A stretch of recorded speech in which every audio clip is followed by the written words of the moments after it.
Hello, I'm Andrew Main, and this is the OpenAI Podcast. On today's episode, we're discussing how to make supercomputers better at training models. Joining me are Mark Handley from the core networking team and Greg Steinbrecher from Workload Systems. They'll discuss how a breakthrough has made training more efficient so everyone gets smarter models faster. This has really allowed us to remove one of the key barriers to continuing to scale. We're talking about a lot of the world's fastest GPUs and making them all work together on a single task. We know we've won when researchers stop needing to know what network protocol this particular cluster is using. So tell me a bit about your background. I started out doing physics and math in undergrad, wanting to basically, understand how complex systems work. I always like the part of physics that's about how do you take this thing that is unknowably complicated and build a simple model that is a complete and utter lie, but tells you something about that system, and then build your intuition on that and kind of build more complex models. I ended up doing a PhD trying to build quantum computers. The ambitious PhD. Little things. Unfortunately, what I liked is big, complicated systems, and you'll note that quantum computers don't work, and therefore they don't scale yet. They will someday, but they don't yet work. And so I kind of took a look at the chips we were designing to control light for quantum computers, and I went, that kind of looks like a network switch. What if we use this as a network switch? And what I found out pretty quickly was that academia does not know a whole lot about what real data center workloads look like. You get a whole bunch of kind of very toy models, but they're not very informative. And so I ended up kind of pitching an industry company to get a fellowship. They paid for the last 2 years of my PhD. I ended up working there for a while, building out, kind of doing initial network hardware just to try to understand what is it that we actually need from data center networks. What I found out was that there's a huge amount of headroom on just conventional data center networking hardware, lots of room for optimization. We did not need my little optical chip. We did not need to do anything fancy like that. But that there's all sorts of really fun problems. Mm-hmm. And then around that time, the whole AI boom started to kick off. We decided we needed to build big GPU clusters, and in particular, we needed to build networks for those GPU clusters. And so I got roped in on trying to build kind of simulations of those so that we could figure out what to build. And then in the process of trying to build a simulation of these systems, you learn a lot about how they have to work. Mm-hmm. And at some point I said, well, why don't I just go build the actual thing? And so I transitioned from writing software to build simulations to just writing the software that allows GPUs to communicate with each other. And then a little over a year ago, ended up coming here to OpenAI to do some of the same stuff, but to get even closer to the actual model training. So the team I'm on is responsible for more or less making sure that we'd use the GPUs efficiently. So are the models training as quickly as they can be? Are we not bottlenecked on the network? What do we do when something fails? Are we restarting efficiently? How do we kind of work around quirks in the hardware? Now I get to play with some of the most fun hardware in the world and try to kind of squeeze every last ounce of performance out of it. Mark, you've had a considerable amount of experience trying to get computers to talk to each other and do meaningful work. Tell me more about your background. So when I'm not at OpenAI, I'm a professor at University College London, and I've been doing networking research for more decades than I care to think about. Originally, I started working out on trying to make the internet do video conferencing. And back then, that was a really difficult thing because the computer was so slow. And then we came up with a way for doing that suddenly the rest of the world got interested in. And so the standards we wrote for doing that are now the things that your phone uses to communicate with 4G and 5G networks.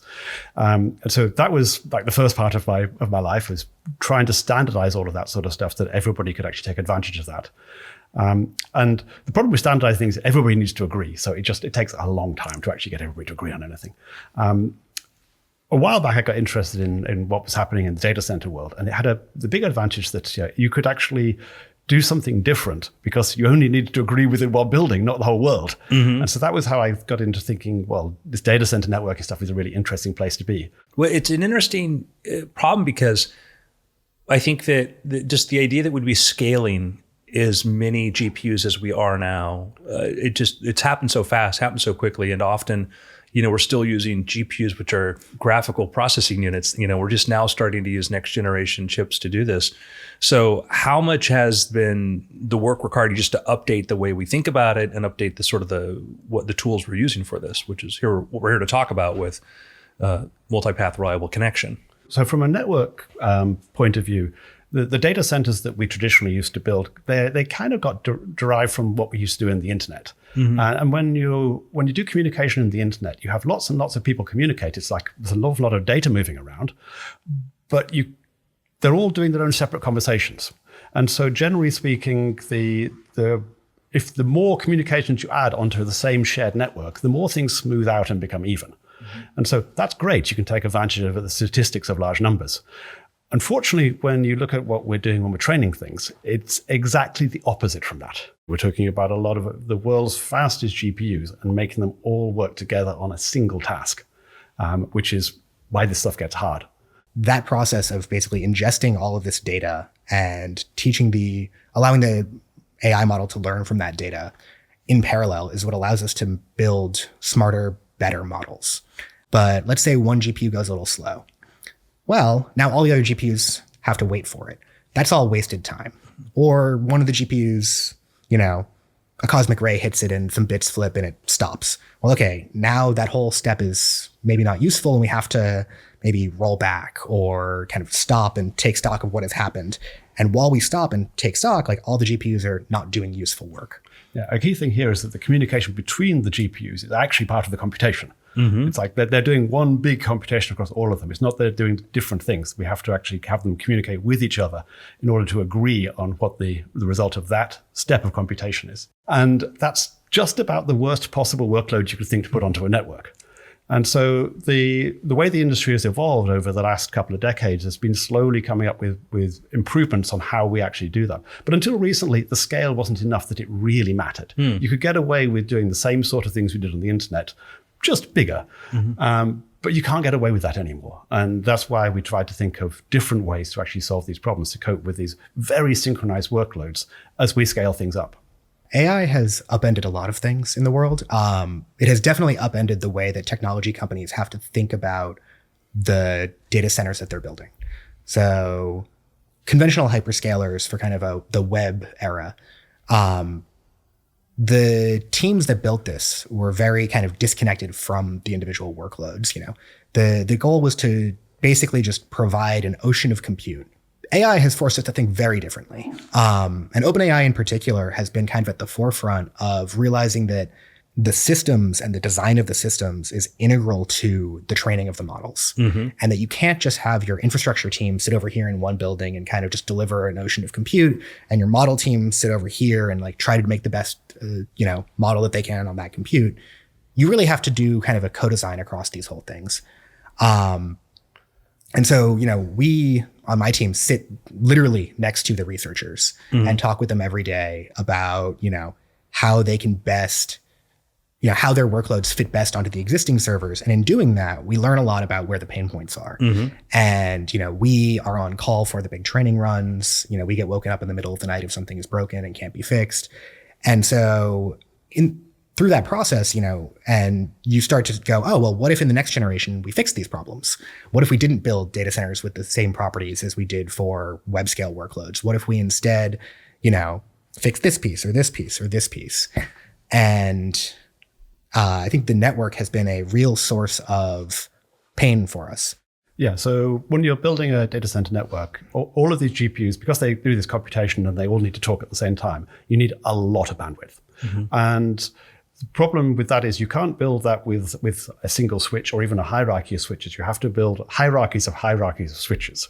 And so that means that when you communicate from one GPU to a different GPU, there are many different paths your traffic could take through that network. Thousands of different paths your traffic could take through the network because we build so many different switches in there. There's several thousand switches in one of these buildings. Now that gives us an interesting problem, which is which path do you take from one place to the other? And if you basically have the requirement that I want to be able to send from one GPU to another GPU as fast as possible, and I choose, say, a random path through the network, if I get lucky and nobody else chooses the same path, then great. Mm-hmm. But if I get unlucky and 2 people choose the same path, we go slower. And if 10 people choose the same path, we go really slow. And so this statistical multiplexing that we used to have when we designed the internet just doesn't work out very well when we're trying to build these networks for our data centers. And so that's where we came in to try and design things somewhat differently. Maybe to put a fine point on that, the synchronous nature of the workload that we talked about earlier is why this becomes such a problem. Mm-hmm. It is not about how fast can the average pair of GPUs talk to each other. Yeah. It's always what is the absolute worst case that occurs. Mm-hmm. So if you think about, you've got thousands of GPUs that are trying to talk to each other. So there's tens of thousands or hundreds of thousands of network flows on tens of thousands of links. What you have to do is you have to look at that entire network and go, what is the link that got most bottlenecked here? That one link is going to set how fast all of your GPUs are able to work and how much time it takes for you to move data through this, because everything is proceeding in lockstep. And so, whereas previously we might have been subject to or kind of taken advantage of average statistics, we don't have that luxury anymore. We instead are subject to like the tail of the tail, we call P100, the 100th percentile statistics. And that leads to very different systems requirements than when you can kind of rely on the law of large numbers to take care of you. And so the other problem with this is that when you build your networks, we build the best possible networks we can. We go to the best equipment vendors, we use the best optics and so forth. But when you really scale things really big, things are always going to be failing. Links will fail, switches will get confused and will have to be rebooted and so forth. Any one of these failures is going to affect the traffic running over the network. And so if you've got this problem where we only care about the 100th percentile and then a link fails in the network, what happens? Well, stuff will fail. We may have time before the routing reconverges, and then we move the traffic onto a different path. We take a glitch there. That can be quite a long glitch. That can cost us. Or worse, we can actually cause one of these communication transfers to fail. A single transfer fails, and you can end up with the whole job crashing. And so we really want to avoid that kind of problem. We want to build a way of using these networks that is resilient to not only the potential transient congestion we might build in the network, but also when things fail, we just want to be able to carry on and basically not notice. But that requires that we actually design the network protocols differently from the start. You can't retrofit this onto existing network protocols. Yeah, it's a very interesting problem as you describe it, because I can see that where you could say like, oh, well, if we have 1,000 GPUs, there's only one chance out of 10 that they're going to fail or whatever. And now I have 100,000 GPUs. Well, guess what? I'm going to have a failure all the time. And that's what you have to sort of solve for each time you scale it. So where does this break? Everywhere. Yeah. Right. There we go. If you think about sort of the mean time between failure of the equipment, there's for any particular range of equipment, you've got some time between which something will fail somewhere in your building. Yeah. And of course, the bigger we get, with the same class of equipment, that time comes down further and further. And eventually you get to a point where actually something is failing sufficiently often that you don't get any work done on a large synchronous workload. And we can't have that happen. So we have to do things differently to make that work. Maybe, yeah. So the very simple math here is like you can basically assume that if failures are independent and you double the size of your system, you're going to have half the time between failures, right? Your mean time to failure goes down by half. The important thing to think about here for the network is for every GPU, we have tens, if not hundreds of network components. So even just like, say you've got one GPU connected to one network adapter. In that network adapter, if it has an optical transceiver in it, maybe you'll have 4 lasers. On the other end of that transceiver, you'll have another 4 lasers. And so already just connecting that one GPU just to its first hop switch, you got an order of magnitude more lasers than you have GPUs. Now add in multiple layers of switching and you start to get into, several orders of magnitude more components in the network than you have kind of at the edge of your network, because we need to have so much bandwidth here. So we have to build these networks. We can't, kind of taper them down and only have a couple of components in the network, because then we'd be starving the GPUs. They wouldn't be able to actually kind of use their full capability to do math as quickly as possible. Instead, we would just be letting them sit idle and wasting time, money, energy. We would get train models more slowly. It would be bad. And so we build a very big network, but now you have many, many, many more components in that network than you have maybe at the edge of your network. Yeah, you have literally millions of optical links within the same building. So it's a huge scale. You mentioned the data centers originally were, I go do something to search the cloud, to get my email, whatever. I'm maybe talking to one server, there might be a backup there. The idea that we would be having more computers inside a data center talking to each other than we did just a few years ago, people trying to connect to it. And so how have these protocols evolved? One of the things that got me into networking in the first place, I have a very distinct memory of, I was at a conference, OFC, it's an optical communications conference back in 2017. And they had a presenter from Facebook. And he put a chart up that had, it was a stacked line chart of the traffic that they serve to their end users and the traffic that goes inside of their data centers. And the traffic inside of their data centers was just exploding, even while the kind of amount of traffic that they were sending to end users was staying constant. And this is way before GPU clusters and AI. So this is, what AI does is it takes all of the systems challenges that people were having previously and it cranks them up to 11. So to address this, you've been working on a method, Multipath Reliable Connection. The insight was basically that you're trying to manage congestion in networks. And so there are several pieces that you can pull together and do this. And the first part of the insight was if you spray the packets across many paths, you can load balance those paths through the network really equally. And if you do that and you build a network topology that has enough capacity, then you don't cause hotspots in the network.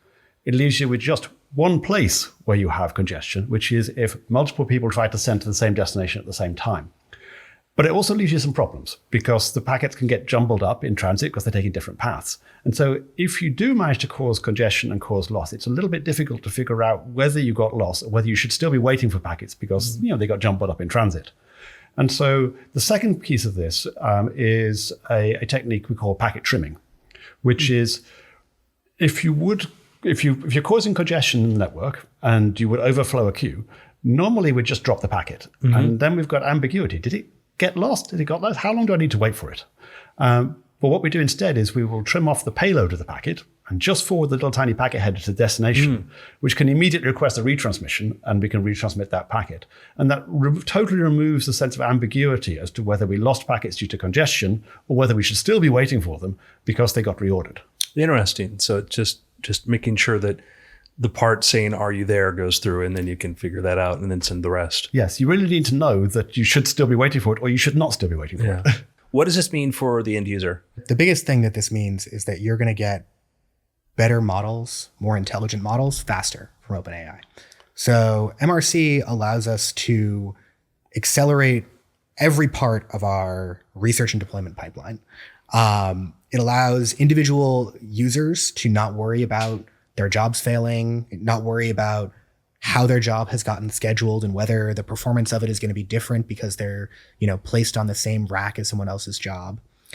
It allows us to train frontier models much faster, more reliably, and really just to turn the entire crank of that pipeline much faster and much more reliably. So you should expect to see an ever increasingly exciting pipeline of releases from us. The vibes are good? The vibes are good. Vibes are very good. The idea came out of a lot of research work that we've had over the last few decades. We're not fundamentally inventing anything new. We're just doing things that other people have invented, but pulling the combination together into a set of features. So we formed this group of people who are all interested in doing this. And last year, we finally got to the point where we were able to deploy this. And we went in a few months from the first hardware available to actually running and training models, and it actually all operating. So this has the result that we don't cause that congestion that we talked about before. The second really nice property is that if something fails in the network, every single one of these flows that go through there will probably be affected by the failure, but it'll only be affected a little bit. And within a few round trip times across the network, we stopped using a failed link. And so this problem of links failing, bringing down the network just goes away.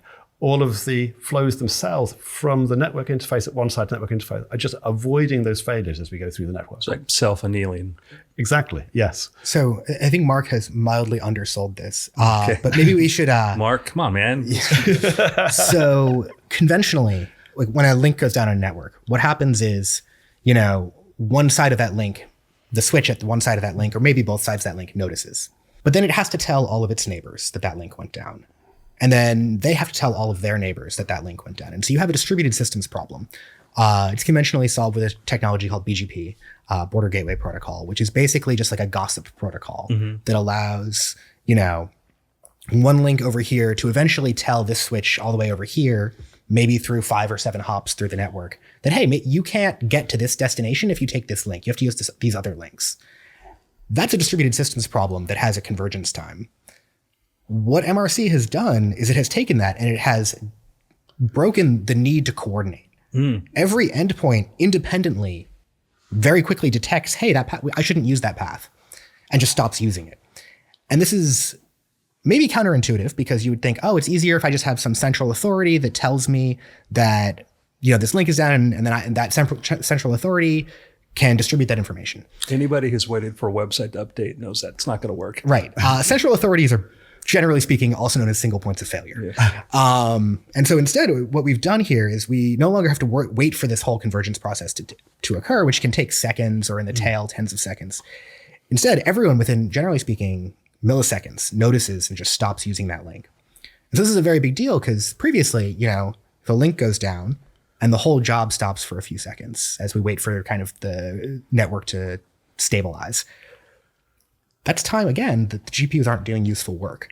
And as you, again, scale up, you're going to have more and more and more of those individual little seconds. And here now, what we've observed is that, we turned this on as the data center was being built. As Mark said, we were able to, get jobs up in training within months of hardware arriving. There's a lot of manual labor that goes into building one of these buildings. There's a lot of kind of shared points where fibers from one data hall are coming in and technicians are trying to assemble another data hall or things like that. And so what we saw was that because of all of this kind of manual effort that was going on, links were going up and down all the time, way more often than you would kind of hope in just due to natural failures. We did not care. We didn't even notice.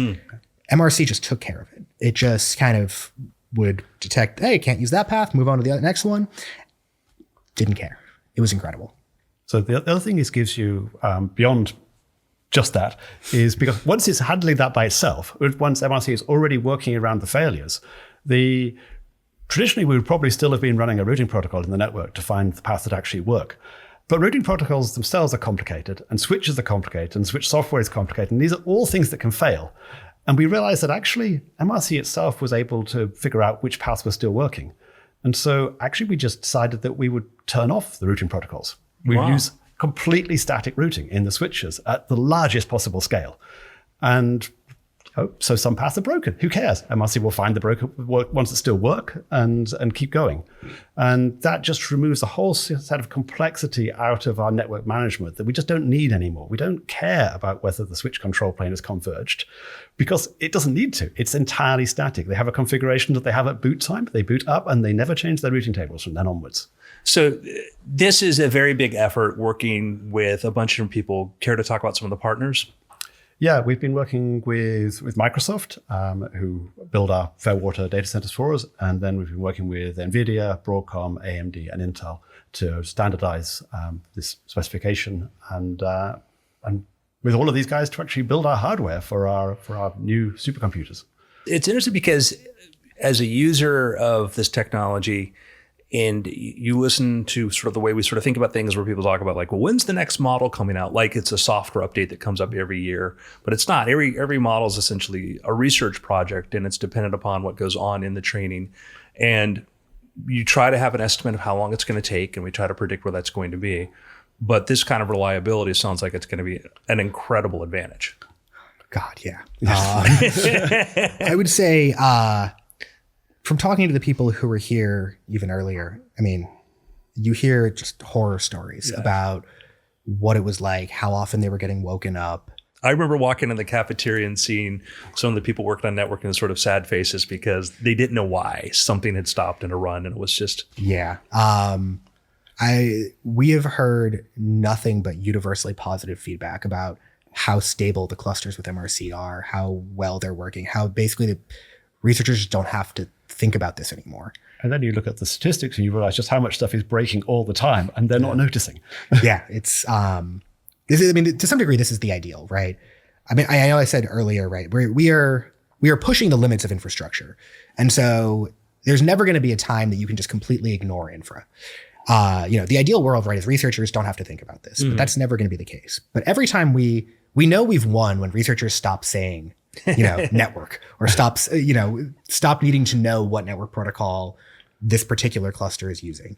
And yeah, it's been really nice to basically be able to focus because don't get me wrong, there's plenty of other things that break. There's plenty of other work to do, but this has really allowed us to remove one of the key barriers to continuing to scale and to being able to deliver newer and better models on a much, we are trying to scale everywhere, including our velocity. And you have all decided to make this open to everybody to use. Yeah, so the specification is due out through OCP as an open standard, and we've, as you say, decided to open this up for everybody to use. We're big believers in open standards and open source. We're building all of our networks on top of Ethernet, which itself is an open standard, and we benefit when the industry has velocity, when the industry can keep up with the things that we're trying to do on the challenging side of things. And so it's in everybody's interest if we're all trying to actually deploy what we think are the best solutions in this space.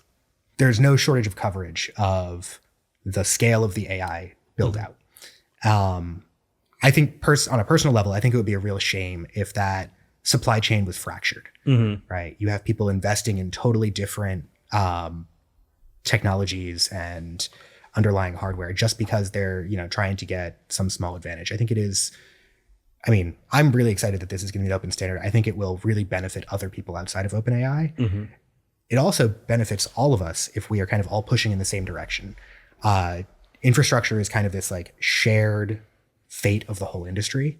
And I think it is a very good thing that we are open sourcing this and kind of bringing everyone along. It seems like it's beneficial too, because everything is becoming very collaborative. And even, you take a project like Stargate, which is multiple locations, many partners across the world, and Microsoft, Fairwater, and sort of this idea that compute is a thing that there's never going to be enough of it. And the more we kind of work with each other to figure out how to maximize it and continue doing it, probably the better it's going to be for everybody involved than treating it like, it is a very limited resource, but these protocols, like you said before, with Ethernet, whatnot, that's really what gave us, what we have, and things like the World Wide Web and a lot of the cool things. We realize, share this because what we're going to benefit is going to be so much better. Yeah, what we're trying to do is hard enough without everybody having to reinvent the wheel every time. We think this is the right way to go, and we'd like everybody else to go in the same direction as us. Where are the limits of this? MRC is a flexible standard. Okay. It builds on top of Ethernet, so as Ethernet scales, so will MRC. You can think of Ethernet as kind of the protocol that individual devices use to talk to each other. MRC sits on top of that. It incorporates kind of this static routing that Mark is talking about. It incorporates what we call congestion control, which is basically if we do end up in situations because of failed links or choices that we make about how we send traffic, how the endpoints should react to that to make sure that we kind of use the network fairly and efficiently. My experience with networking is that there will always be more work to do. There's always going to be ways we can improve that, make the network more fair. There's fundamental limits on networks. Specifically, the speed of light is a known speed limit. And so the amount of time that it takes for light to get from one point to another in a network has some lower limits on it, but we're going to keep making each of those links faster and faster. And so that will always kind of change the operating point of basically how much data you have outstanding per connection at a given time. And that will always require kind of ongoing engineering effort to make sure that we're making the best use of the hardware that we have in a given generation.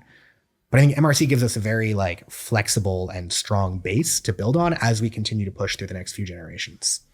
And the key thing is because, as you say, it's Ethernet based. Ethernet now is not what Ethernet was 10 years ago or 20 years ago or 30 years ago or even 40 years ago. Ethernet itself has evolved so much over the years, and what we're doing is we're taking advantage of all of that development by the whole world's networking industries. And so we want to make sure we carry on riding that wave of innovation that has taken Ethernet forward. So given that all of that's happening anyway, MRC, because it takes the intelligence and puts it at the edge of the network, we can scale the cores of our networks as as long as Ethernet keeps scaling. And there's no particularly obvious reason why that's not going to keep scaling for at least the near future. And who knows, maybe smarter people than me will figure out how to make it work for another 40 years. One of the key things we're doing, though, is trying to actually move the complexity out of the network. Yeah. So as I mentioned, we turn off the routing, and where each packet is actually source routed through the network. We're using a technique called IPv6 segment routing, which allows each individual packet's address to list the precise set of switches the packet goes through as it goes through the network. And that means that the switches themselves can be really dumb. It's really nice to be able to sort of simplify a key part of the network. And as you're trying to scale and make things scale reliably, making the middle of the network as simple as possible has huge benefits to us. The other piece here is, you mentioned Ethernet has this rich, wonderful history. We're still building on Ethernet. That's because it's an open standard. That's because the entire industry has bought it and is pushing in the same direction. And that's exactly what we want to see from MRC also, is we want to see basically the next layer get kind of ready for the systems challenges of AI and get widely adopted. We don't think that this would do as well if it was an OpenAI exclusive. Mm-hmm. With OpenAI investing the time and the energy and the people into solving these problems, it does seem like, even though you're making MRC available to everybody by having teams now working on this, it's got to be providing a lot of benefits and advantage. I'd say it's a lot of benefits. So again, my role is from the perspective of like, how do we make the most use of what we have? Mm-hmm. Not literally in a conservationist sense, but in some sense it is, right? Like if we're going to be burning the power on these things, we want it to be used productively and we want it to be used efficiently. Another one of the advantages of MRC is because it has this property of allowing us to spray over multiple paths, we can build much simpler, much smaller networks that have many fewer devices in it. So this is not an obvious property, but basically we're able to build networks that are much flatter and basically have many fewer layers of switches and use much less power. They also cost a lot less. Mm-hmm. And the amount of useful work you can do per watt goes up when you do that because you're not spending extra power on these extra layers of switches. The power is more generally going directly to the GPUs and allowing them to actually do work. When you train models, and it start off with text models and with certain context windows, so there's a certain amount of data that needed to go about. And then as you go into multimodal models, is there a difference between training, let's say, an image model or a video model or just a multimodal model? I probably can't get into the details of model architecture, but I will say that as our models get more advanced, the demands that they place on the systems get substantially harder. Okay. The amount of data that you have to move and the latency bound on doing that. So that basically the regret that you have if your network goes a little bit too slowly just gets worse and worse and worse as the training cluster size gets bigger and as you continue to optimize the rest of the stack. Because obviously we have many, many very smart people who are trying to push in the same direction. And make these models very, very efficient. We all want the next version of ChatGPT faster, and we want it to be smarter. One of the big strengths of OpenAI is that we have all of these incredibly smart people pushing in one direction. And you have the researchers and you have the infrastructure people, and everyone kind of knows what our goal is. And so we have very smart people who are trying to make the work that happens on the GPU go faster. Mm-hmm. And all that means is that now we have a tighter bound on how long the network has to transfer things. Because if we are the ones who are lagging behind, their work doesn't matter. And so our work never stops. As these things get bigger, the variance in, whatever the slowest computation is goes up. We have to work on controlling that tail. Similarly, on the network side of things, you need to kind of pull things in. Like one piece that when Mark was talking about this kind of splitting over many network links, one thing that's like mildly not obvious about this is that if you did this without MRC, the tail statistics actually get much worse. So if you take the same amount of bandwidth and have more paths, you end up basically having worse tail statistics because you're throwing the same number of balls into more bins. The ratio of kind of the worst bin to the average bin gets much worse. And so that deterministic routing that Mark talked about, where we can do this kind of very careful load balancing across these very huge number of links is very important to avoid getting into a bad situation that we would then have to kind of have a feedback loop to recover from. And so kind of all of these pieces of the stack are extremely tightly coupled together, right? It is extremely important that we have kind of low-level network hardware people who have some understanding of what is happening at the workload layer, and that we have people at the workload layer who have some understanding of what the heck is going on inside a network switch. We really wouldn't be able to push kind of the boundaries of how big you can make these systems without that kind of vertical integration and everyone pushing in the same direction. When people talk about data centers, and you mentioned this earlier, there's what you use for training, there's what you use for inference. When I asked ChatGPT, I don't need to talk to a whole data center, I need a few GPUs who are going to answer this question. And there's been talk about the next step is we're going to put things into space. And my question's always been I can get I have a satellite with some GPUs, it's doing inference. But when you're literally spreading things out across thousands or hundreds of thousands of miles on a big network, it seems like you lose all of your advantage for speed. The speed of light is your enemy versus being in one center. It's hard to envisage doing the sort of training that we do in our Stargate data centers in space. Just the latency would be a huge problem. And just the background rate of failures would be a problem. And just, we have technicians from Microsoft and Oracle who have to go in and fix things all the time, every day. Hard to do that in orbit. Yeah, I think you can make all sorts of arguments. And I've gone very deep on this. As I said, I have a physics background. I'm very interested in, I worked with people who designed satellites. Yeah, people doing LISA and things like that. So. Yeah, but I think a lot of smart people have had very reasonable arguments both ways on that on that dimension. The major barriers, I think, are the rate of failure. I mean, every GPU, every generation of GPU, the GPU itself gets more powerful and more expensive and more important. I think we are doing incredible work here on Earth to try to kind of route around failures automatically. But I think that you would find yourself with a lot of hardware that you couldn't use very quickly if you used to shipping these things into space. Now, is there a world in which you can also put technicians in space? Maybe. You can do all sorts of things. The dreamer side of me says that would be really, really cool. Yeah. The practical side of me says it's really, really hard to do this stuff on Earth. Yeah. Every day we are trying to push limits on all sorts of dimensions. Even just spinning up MRC was a huge effort that required very close collaboration with us and engineers at a number of other companies. And it required, in some cases, hands-on machines to fix things, to test things, et cetera. These systems are hard enough to build and make work and make perform here on Earth. I think trying to push the boundaries of that and also adding additional complications, you have to make a really strong case for why it makes sense to do it in space. So build more terrestrial compute centers. Please. Yeah. I mean, that is what we are trying to do here is build a lot of compute so that we can increase the net amount of intelligence in the world. It's awesome. Gentlemen, thank you very much. Thank you.